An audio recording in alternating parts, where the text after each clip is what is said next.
Bueno, hola chicos, bueno, mi nombre es Belén, soy docente de epidemiología y el tema que vamos a ver hoy vamos a tratar de hacerlo un poco más ágil y comprimido para poder explicarles un poco de qué se trata sistema de vigilancia y lo más importante es que todas las dudas, todo lo que les quede por saber o por lo que quieran preguntarme, nos pueden escribir y me pueden contactar para seguir viendo este tema en profundidad, todo lo que ustedes necesiten. Lo más importante que hoy lo que queremos que ustedes conozcan y que se lleven de esta clase es qué es la vigilancia continua y cuál es el comportamiento epidemiológico de las patologías que vamos a estar sujetas a vigilancia y por qué elegimos ciertas patologías y por qué no, ¿no? O ciertas enfermedades. Bueno, al finalizar esta, pues espero que tengan todo esto en claro, muy en claro, y si no, seguiremos trabajando, obviamente, para que todos nos llevemos lo mejor de esta modalidad. Los contenidos que vamos a ver: vigilancia epidemiológica, la pasiva, la activa, qué es un plan de control, qué es un sistema de notificación, cómo funciona en nuestro país. Antes de comenzar, recordamos qué es una epidemia, ¿no? De qué se trata una epidemia, y sabemos que es una enfermedad que afecta a un número de individuos superior al esperado. Nosotros sabemos que hay enfermedades que va a tener un porcentaje de incidencia esperado. Sabemos que va a haber un número de individuos enfermos de tal o cual enfermedad, o que van a sufrir tal o cual evento, pero eh, cuando ese número aumenta y empieza a haber más de lo esperado, es que estamos hablando de una nueva epidemia. Por ende, la vigilancia epidemiológica va a ser la recolección y análisis de esos datos, ¿no? Primero nosotros tenemos que saber hasta dónde es el nivel esperado, hasta dónde vamos a tener un nivel de enfermedad esperable dentro de nuestra población y cuándo eso empieza a aumentar. O sea, ¿cómo digo yo? Si 5 casos son muchos, son pocos, o la verdad que no es nada. Entonces hay una recolección y análisis de datos en forma sistemática, ¿sí? Está organizado, se hace periódicamente, que lo que vamos haciendo es viendo con esos datos, integrándolos para ver en qué momento tenemos que empezar a intervenir y en qué momento tenemos que empezar a tomar acciones y medidas puntuales a la hora de la intervención pública. Bien, ¿para qué se hace esta vigilancia epidemiológica, no? Porque es todo un trabajo, es todo un tema que tiene que tener un sustento. Lo primero es para detectar y prever los nuevos focos, ¿no? O sea, nosotros tenemos enfermedades controladas, como por ejemplo la fiebre aftosa, y la verdad que no quisiéramos que aparezcan nuevos focos de esa enfermedad o de cualquier otra. Entonces, la idea de estar vigilándolo y de poner programas de control y sistemas de vigilancia hace que evitemos que aparezcan estos nuevos focos o nuevos eventos. También saber cuál es la situación actual de nuestro territorio, país, región, lo que nos va a dar es la pauta para las acciones a corto, mediano y largo plazo. Si nosotros no tenemos una enfermedad, no vamos a generar acciones y medidas contra una enfermedad que hoy por hoy no existe o hoy por hoy no es un problema para nuestro territorio. Claramente generar un sustento científico, esto que yo les digo, llegar a un lugar y decir, yo sé que acá tenemos este problema y yo sé que esta enfermedad está afectando a un número mayor de lo esperado, que esta enfermedad es nueva y está apareciendo, nos va a dar siempre un sustento científico para tomar las mejores medidas y las mejores acciones. Y ni hablar conocer las magnitudes, ¿no? Saber, bueno, a ver, yo tengo todo este porcentaje de la población afectado, solamente tengo una parte, esto me está llevando a tener consecuencias gravísimas o en realidad puedo prever, si ya tomo esta medida, que no haya una mayor consecuencia. Claramente esto nos va a demostrar la ausencia de la enfermedad, la presencia, si está, cuál es su distribución, en qué lugares está. Hoy por hoy esto está como muy de moda, lo escuchamos en todos los noticieros, en qué zonas está, en qué zonas no, en cuál hay transmisión comunitaria. Bueno, todo esto nos permite gracias a la vigilancia epidemiológica, ¿sí? Claramente detectarlo lo antes posible. Eso es vital en cualquier manejo de cualquier evento infeccioso y no infeccioso, mejor, ¿sí? Y con todo esto que buscamos nosotros, al menos los médicos veterinarios, es mejorar y establecer los estatus productivos y sanitarios, que no es poca cosa. Yo soy una convencida de que todo es salud pública, por ende, si nosotros solamente nos enfocamos en enfermedades de transmisión o de alta transmisibilidad y nos olvidamos de los estatus productivos y sanitarios, claramente vamos a tener grandes problemas económicos y todo esto nos va a llevar siempre a generar mayores problemas que si hacemos una correcta vigilancia y una correcta toma de decisiones, vamos a poder prever y mejorar, que sería lo ideal. Bien, ¿por qué se decide vigilar? Un poco ya lo estuvimos charlando, ¿no? Hay enfermedades muy importantes, tanto en la salud humana como en la salud animal, y sus consecuencias pueden ser muy graves, no solamente económicas. Cuando hablamos de consecuencias económicas también tenemos que hablar, ¿no?, de consecuencias de capitales, ¿no? El capital humano o la pérdida de capital humano. Hoy por hoy, con esta nueva enfermedad que nos tiene a todos en vilo, estamos escuchando, ¿no?, de cuidar por ahí el capital humano, que son los profesionales de la salud, de cuidar el capital de equipamientos técnicos que tiene cada centro de salud, y también las graves consecuencias económicas que podría traer a nosotros, los médicos veterinarios, en enfermedades de la producción, porque si nosotros perdemos más de la mitad de nuestro ganado en una crisis o en una epidemia, vamos a tener graves problemas económicos. Entonces hay muchas pérdidas acarreadas a estas enfermedades o a estos problemas y eventos con graves consecuencias para la salud. También hay que tener en cuenta que hay factores de riesgo que hacen que la población se pueda ver afectada o no por esta epidemia. También es un tema muy de moda, que se escucha mucho, el factor de riesgo.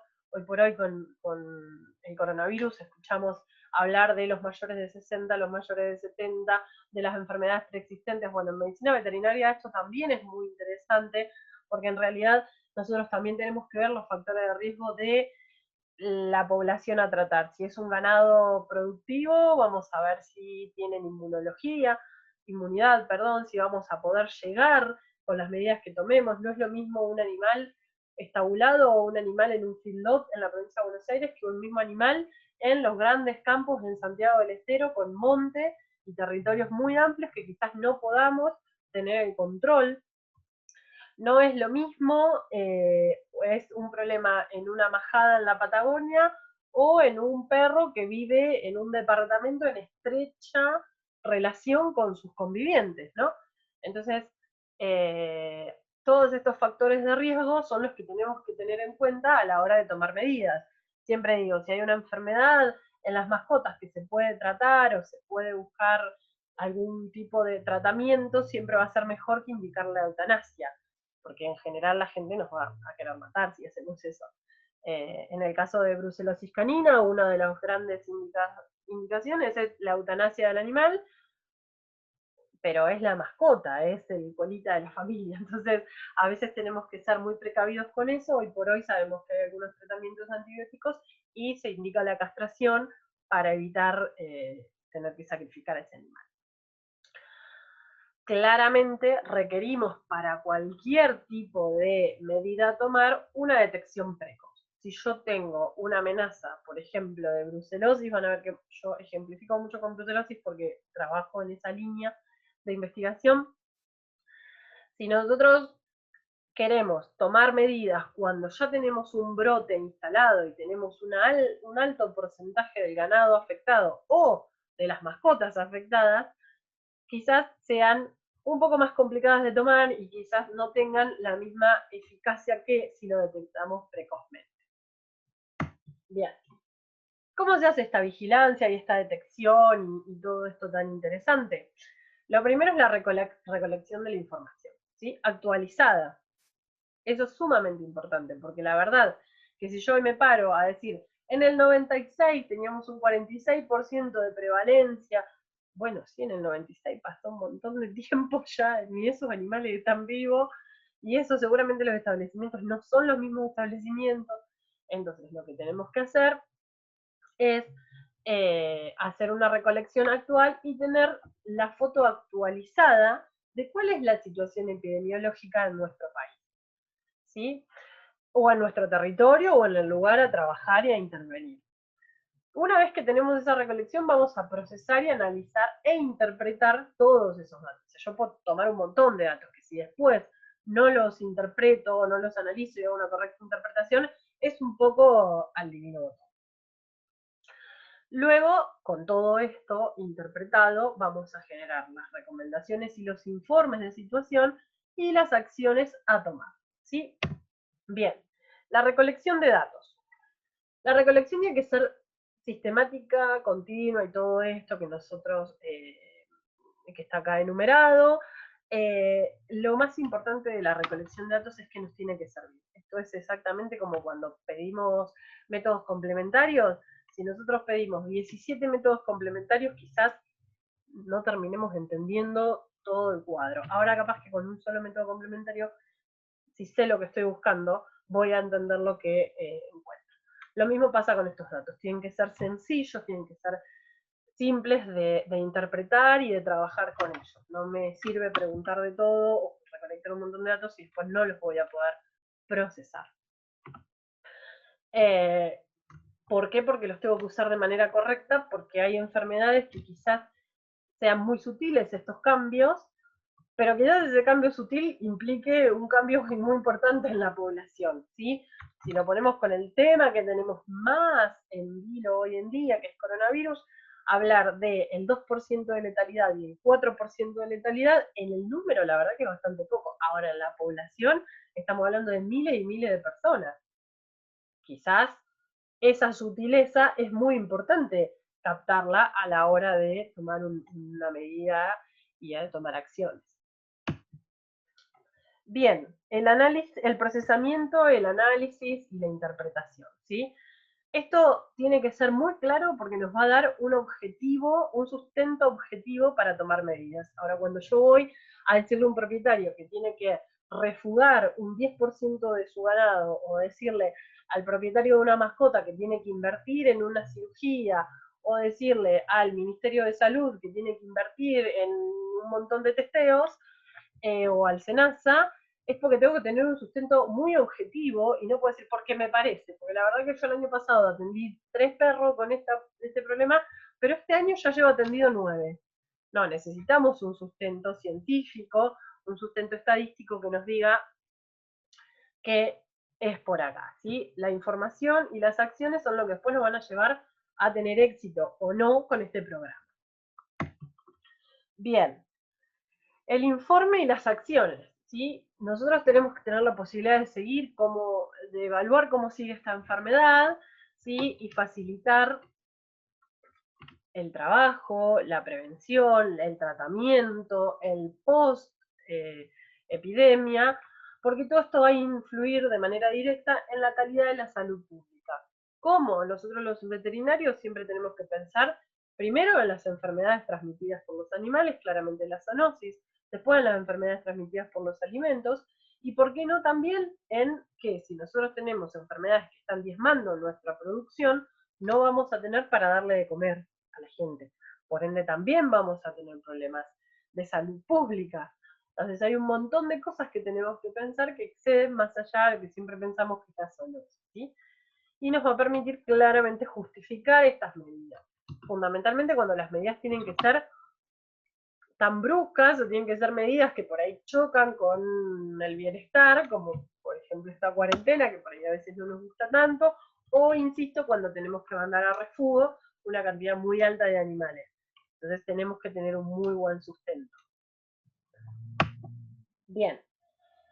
Por todo esto es que tiene que ser simple, flexible, todas estas características que tiene que tener la vigilancia epidemiológica y la forma de recabar los datos es porque nos va a permitir luego poder trabajar de la mejor manera y poder generar los mejores programas de control, de erradicación y los mejores resultados a la hora de poner en marcha todos estos programas, ¿sí?